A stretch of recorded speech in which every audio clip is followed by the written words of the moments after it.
Hello my dear friends, అందరూ ఎలా ఉన్నారు?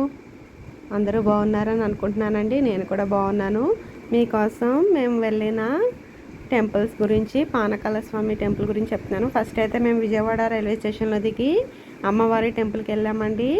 ఈ దారిలో మనకి ప్రకాశం బ్యారేజ్ అయితే తగులుతుంది కదా, సో అది కనిపిస్తుందని చెప్పేసి తీసానండి. అలాగే ఒక 2 కొండలు భలే ఉంది. ఇదిగోనండి ప్రకాశం బ్యారేజు. విజయవాడ వెళ్ళిన వాళ్ళందరికీ తెలుసు, తెలియని వాళ్ళు చూడండి. అలాగే ఇదిగోండి పాత్వే, ఫుట్పాత్ ఇవన్నీ కూడా. ఇంకా మేము ఆటోలో అయితే వెళ్ళిపోయామండి విజయవాడ దుర్గ గుడికి. పైన వెళ్ళిపోయి టెంపుల్ దర్శనం అయితే చేసుకున్నాం. దానికన్నా ముందర మేమైతే కృష్ణానదికి వెళ్ళామండి. కృష్ణానది దగ్గర నీళ్ళు చల్లుకున్నాము. స్నానం చేసినట్టే లెక్క వస్తుంది కదండి.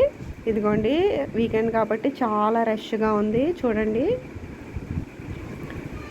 వాటర్ కూడా చాలా ఫ్లో కూడా ఎక్కువగా ఉంది. మేమైతే అక్కడ కింద దీపాలు అయితే వెలిగించామండి. దీపాలు వెలిగించుకుని కొండపైన బస్సు, ఫ్రీ బస్సు ఉంటుంది కదండి, అది ఎక్కేసి టెంపుల్కి అయితే వెళ్ళి చూసుకుని వచ్చామండి. 500 రూపీస్ టికెట్ తీసుకున్నాం. సో మాకు హాఫ్ అన్ అవర్లో అయిపోయింది. ఇదైతే మంగళగిరి వెళ్ళామండి. పానకాల స్వామి కొండ కింద ఒక లక్ష్మీ నరసింహస్వామి టెంపుల్ ఉంటుంది, కొండపైనే పానకాల స్వామి టెంపుల్ ఉంటుంది. కింద గుడి అనమాట అండి. ఇది అవుట్ సైడ్ అంతా తీసాను మీకోసం చూపించడానికి. చాలా పురాతన గుడి అండి, చాలా బాగుంది. లక్ష్మీ నరసింహస్వామి టెంపుల్. ఇదిగోండి రెడ్ స్టోన్ లాగా కనిపిస్తుంది మొత్తం అంతా మనకి సైడు. ఇక్కడ సేమ్ కంచిలో లాగే మనకి ఒక దగ్గర బల్లులు అయితే బంగారం వెండి బల్లులు అయితే ఉన్నాయి. ఇదైతే కొండపైన పానకాల లక్ష్మీ నరసింహస్వామి టెంపుల్ బయట అండి. ఇది మేమైతే కూర్చున్నాము చాలాసేపు.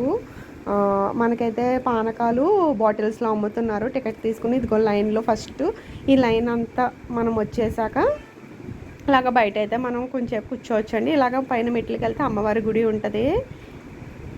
ఇదిగోండి ఇలాగా. ఇది నెక్స్ట్ ఎయిమ్స్ మంగళగిరికి వెళ్ళామండి చూద్దామని చెప్పేసి. ఇక్కడ నాకు బాగా ఏం నచ్చిందంటే మీకు చూపిస్తాను చూడండి. ఇక్కడైతే మనం ఓపీ తీసుకోవాలంటే యాప్లో బుక్ చేసుకోవచ్చు అంట. ఇదిగోండి ఫ్యాన్ చూడండి ఎంత పెద్ద ఉందో. ఒక 2 స్టేర్స్ పైన నుంచి గాలి ఆడాలంటే అంత పెద్ద ఫ్యాన్ ఉంది. మీ అందరికీ చూపిద్దామని చేశాను. Please like, share and subscribe to my channel.